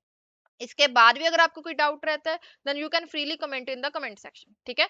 अभी हमारा जो नेक्स्ट लेक्चर होगा that will be entirely based on the balance sheet. Balance sheet से रिलेटेड जितने भी टॉपिक्स हैं वो कवर करेंगे, बैलेंस शीट की कोई एडजस्टमेंट्स है वो करेंगे, एंड एक दो क्वेश्चन ट्राई करेंगे नेक्स्ट लेक्चर में जिसमें हम trading account, profit and loss account and balance sheet तीनों चीजों को एक साथ बनाने की प्रैक्टिस करेंगे, ठीक है। इसके बाद जितने भी हमारे क्वेश्चंस पेंडिंग रहेंगे उनको हम सेपरेट वीडियोस में डिस्कस करेंगे। तो next lecture will be your last lecture on the unit number 1। Done. तो आप तब तक क्या करना, आप अपने जो ट्रेडिंग अकाउंट है, प्रॉफिट एंड लॉस अकाउंट है, एडजस्टमेंट्स हैं, वो सारी की सारी चीजों को रिवाइज कर लेना। एंड उसके साथ साथ आपके पास इलस्ट्रेशन नंबर 1 से लेकर 5 तक अभी हमने डिस्कस कर लिया है। मेनली बहुत ही बेसिक क्वेश्चंस हैं, बट फिर भी आप एक बार इनकी हैंड रिटन प्रैक्टिस कर लेना। एग्जाम में ये नहीं आने वाले, क्यों नहीं आने वाले, बिकॉज यहाँ पर कोई एडजस्टमेंट ही नहीं है। आपको एग्जाम में जो क्वेश्चन आने वाला है वो एडजस्टमेंट बेस्ड क्वेश्चन आने वाला है, बट फिर भी अगर आपका फॉर्मेट में कोई डाउट रहेगा तो वहां पर आपका एडजस्टमेंट का सही होने का कोई फायदा नहीं है। इसीलिए यहाँ पर आप एक बार इन तीनों पांचों इलस्ट्रेशन को अच्छे से सॉल्व कर लेना, यहीं पर इसको क्लोज कर देना, बिकॉज इसमें से कोई भी क्वेश्चन ऐसा नहीं है जो आपको एग्जाम के पहले प्रैक्टिस करने की जरूरत पड़ी, तो अभी प्रैक्टिस करके इसको क्लोज कर देना। डन।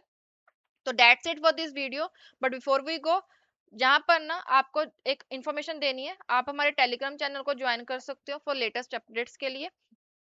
एंड अगर आपको जैन 2027 अटेम्प्ट के बैच में आपको प्रायोरिटी लिस्ट में अपना नेम ऐड करवाना है, तो आपको डिस्क्रिप्शन में एंड पिन कमेंट में एक फॉर्म मिलेगा, वहां पर आप अपना फॉर्म सिंपली फिल कर सकते हो, वहां पर आपको कोई भी चार्जेस नहीं देने हैं, ठीक है।